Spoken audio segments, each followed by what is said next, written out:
Hello, everyone. My name is Jonathan Gandolf, co-founder and CEO of The Juice. Welcome to the new B2B Marketing from Boring to Bingeable. I'm really excited to be participating in Content Strategy Collective Live. Thank you, MarketMuse, for hosting us. Excited to share with you today what we're thinking about at The Juice and how it applies to what's going on in the content marketing landscape. Before I do that, though, I thought I'd spend a little bit of time introducing myself, sharing a little bit about my background, and what led me to building The Juice. I've been a career B2B marketer. Started my career at ExactTarget, very fortunate for that opportunity. There, I was a marketing data analyst and then actually became part of the team that trained Salesforce on how to use the marketing cloud when we were acquired. I was really happy doing that, learning a lot.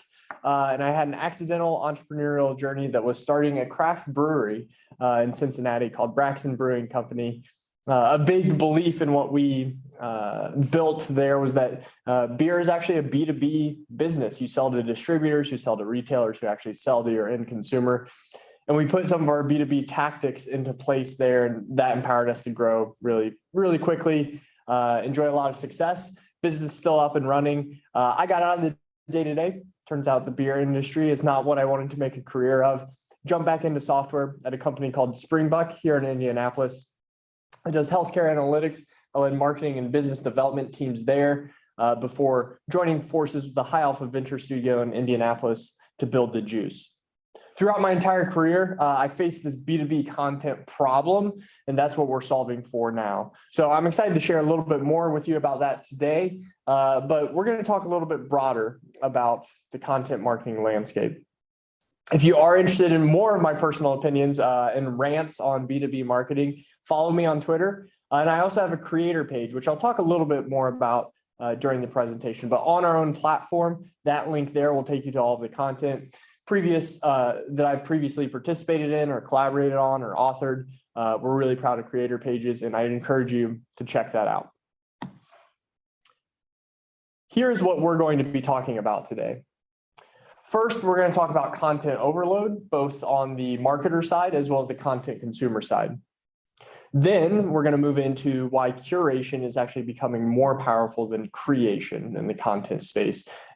Topic I'm really, really passionate about and really excited to talk about. And then lastly, we are going to give you some tactical advice. I have a typo on the slide. We're doing it live.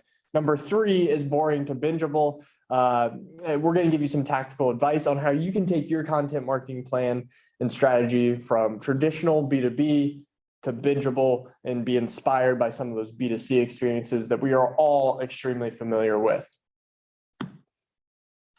So first, we're going to talk about content overload. But before we even do that, I love talking to marketers, specifically content marketers. So I'm going to level set with just 3 examples that inspired me as we started building The Juice in January of last year and have inspired our team. So first, the furrow. This is John Deere's magazine, and you see the date here on this image is 1897. Been in place for over 120 years now. What's really cool about this magazine, this content, maybe one of the original pieces of content marketing, is that in this John Deere's 120-year history of the furrow, they've only mentioned the words John Deere 4 times. This content is all about making farmers more successful, engaging farmers. It's not about selling John Deere. They know if the farming industry is successful and if farmers individually are successful, that'll trickle down to John Deere. This is inspirational content marketing. This inspires me, and this is what content marketing should be. The next example that I personally love is the Michelin guide, or the guide Michelin here. If you're a foodie and you enjoy Michelin star restaurants, you're familiar with that. Maybe you're really into cars and you're familiar with Michelin tires as well. I honestly, maybe on my own I just assumed it was coincidence that Michelin tires were a thing and Michelin stars were a thing for a restaurant, but they're actually connected. Some of you probably already know this story, but when cars were first becoming popular in France, Michelin wanted to sell more tires. Well, what's the best way to sell more tires? Get people to wear out their tires. What's the best way to get people to wear out their tires? Get them traveling, right? So they created this guide for people to travel the countryside of France, spend all this time on the road, visiting these really great restaurants. wearing out their tires, and then buying new Michelin tires. Again, just a really like savvy way to use content to not just make it transactional, but to actually inspire your audience to do something that'll benefit you. And lastly, what I'll share here is this 74 Firebird, Pontiac Firebird, green. It's very important it's green. Dream car, right? Traditionally, if you either had this car or wanted to buy this car, the best way to find it was by driving by it, right? All you could do 10, 15, 20, 30 years ago was park this 74 green Firebird in your lawn with a big for sale sign, and maybe you list the price, maybe you don't, but you have to hope that somebody that's in the market for this drives by that, right? Or if you're looking for this car, you have to hope you find it by just driving by it. There has to be some serendipity involved.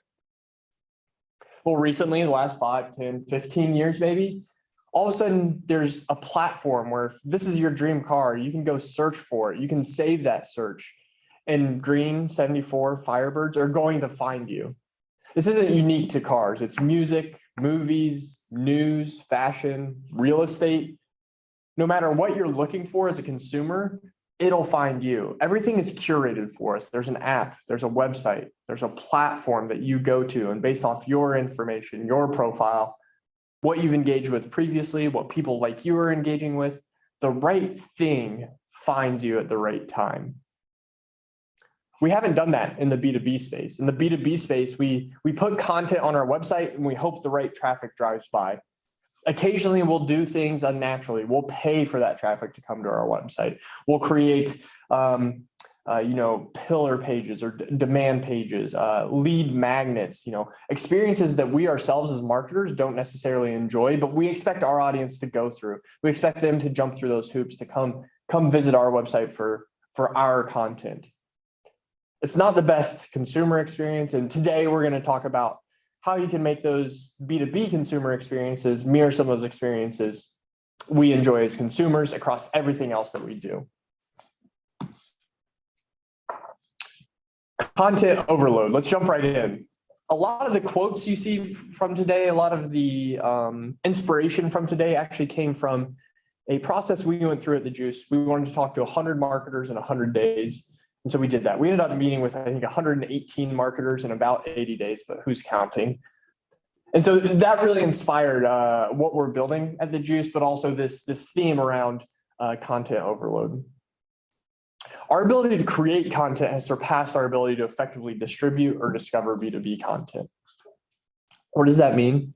It's something I felt, again, I'm going to speak, I'm going to maybe slander against the old school B2B marketing playbook here. I am guilty of it. So I want to call that out.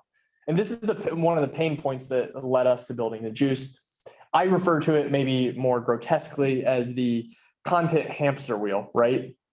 We as B2B marketers create content and we send it to our own channels. Email, social, maybe we pay for a few placements, but we're going back to the same audience over and over and over again. You hit a law of diminishing returns, right?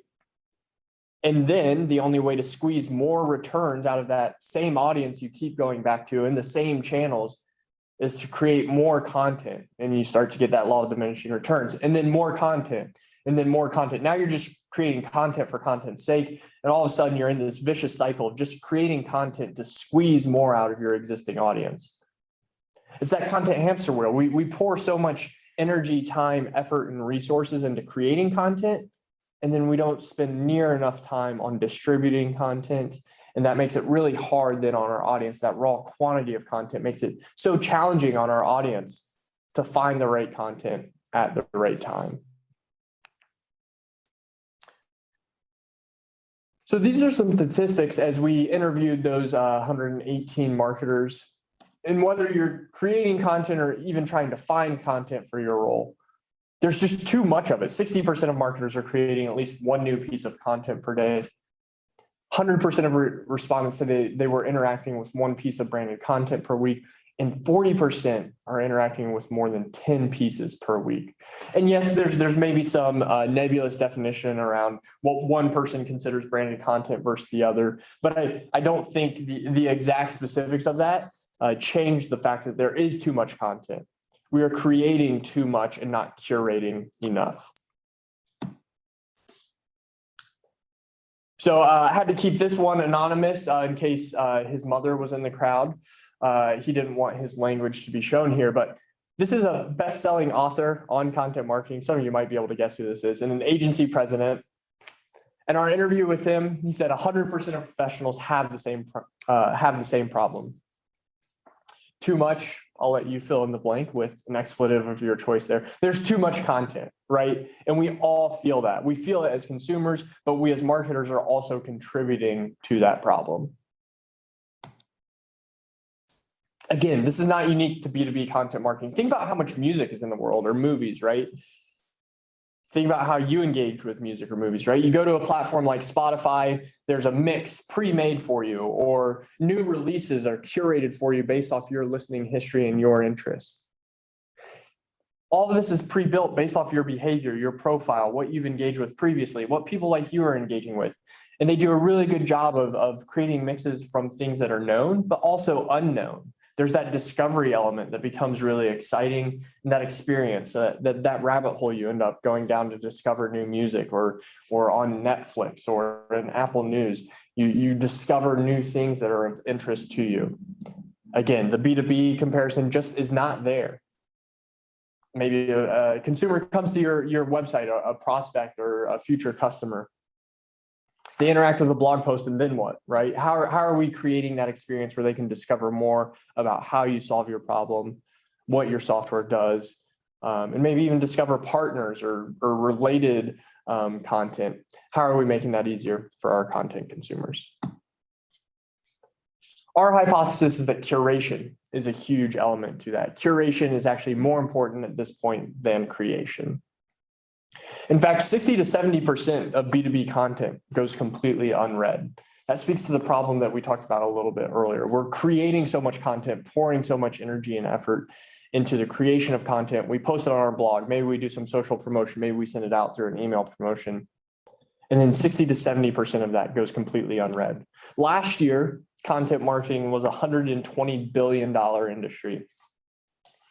So if you start to extrapolate those numbers of 60 to 70% of that content being unread, that's a ton of waste, $80 billion of waste in the space going into content creation. And then because our distribution is not strong enough, our curation is not strong enough, all of those efforts are wasted. This is the B2b buying process. I'm guessing there's a lot of B2B buyers in the audience for Content Strategy Collective Live. I'm guessing you all have been through elements of this, if not all of this, if not something that's more complicated than this. We all know that the B2B buying process is complicated.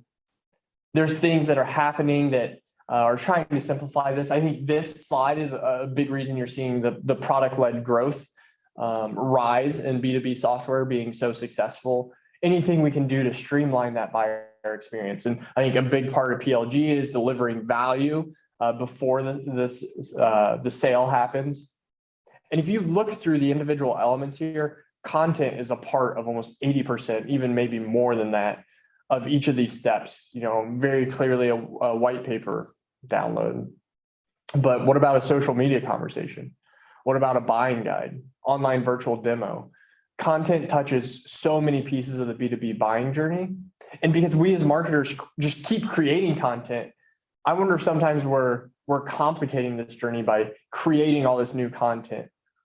Or is your content simplifying this journey? How does your content simplify this journey? And, you know, can a buying guide also be part demo? You already have content that applies to all of these stages. So instead of just continuing to create new content for new content's sake and trying to squeeze every last ounce of demand out of your existing audience, go back to your content portfolio and curate the right content for the right stages of the buying journey, and then just re-promote those, right? Create packets of content, create threads of content. We'll talk a little bit more about the tactical advice, but the big question here is your content making this journey simplified and streamlined? Or are you adding complexity to the buying journey with your content? This from one of my favorite marketers. He's a CMO at an enterprise B2B SaaS company. And I thought this was pretty alarming that this was his perspective. B2B content's just broken. We spend all this time, money, and resources on a deliverable that is really quality, that we all really enjoy, that we're all very proud of. And then we put it on another expletive landing page. I promise not all of our quotes have expletives. A lot of them, though. We got a lot of passionate responses. Think about that. You have a piece of content that you're really, really passionate about. And then you put it behind a form and you force your audience to go through that experience that, again, we all hate. I don't know what you do when you come across a form. I'd guess several of you watching this have maybe a dummy Gmail inbox, or you insert, Daffy Duck as your name, works at Acme Inc. If you don't do that, we marketers appreciate that, but I'm sure we've all been on the receiving end of that, of getting leads through those experiences that just aren't quality. And then you pass those to your sales team, they don't convert, that erodes trust between the sales and marketing team, and we're just making our own job that much more difficult. So there is some psychology, behavioral economics that goes into this. Consumers really struggle to separate the signal from the noise. As we create more content, are we sure it's the right content? And that leads to this market that values curation more than creation. We don't need more content. I think there's very few people out there saying, man, I am just craving more content.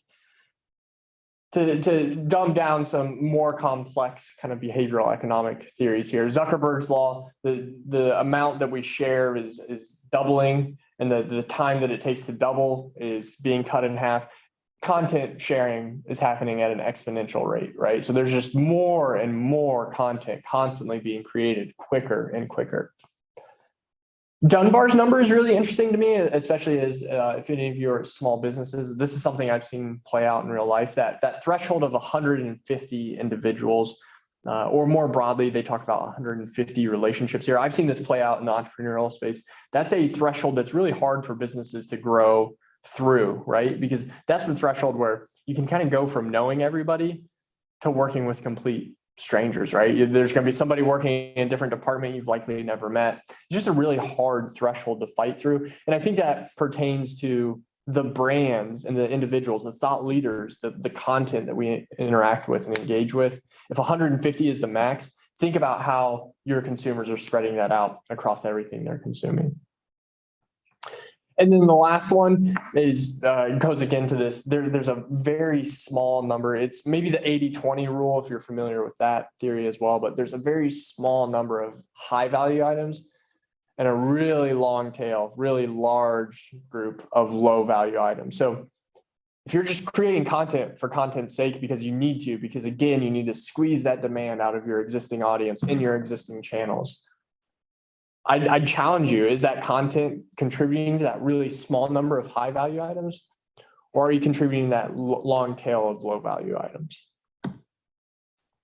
So my encouragement, if these circles represent how you and your team spend time on content creation versus content curation, my encouragement is to spend some of the time, energy, and resources on that you are spending on content creation, which I'm guessing is pretty strong. A lot of marketing dependent departments spend a lot of resources on content creation. Just shift some of that balance to content curation.